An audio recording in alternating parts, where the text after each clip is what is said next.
There is a story told about St. Francis. It says that a man encounters him working in his garden and asks him, if you knew that the end of the world were coming at the end of today, what would you do differently?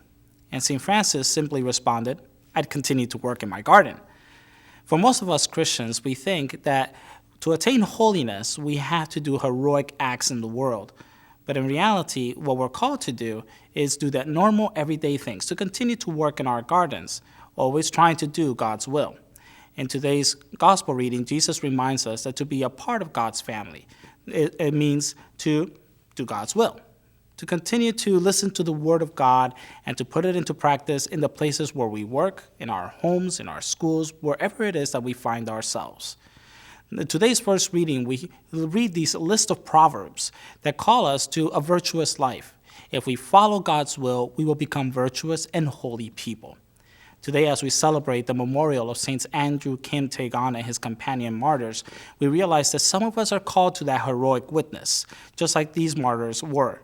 They gave their lives, but it wasn't their giving of their lives that made them holy, but also the fact that they did God's will in their lives that led them to that point of giving their lives for the Lord. At the end of it all, the question really should be not what should we do different, but rather, what would you do the same?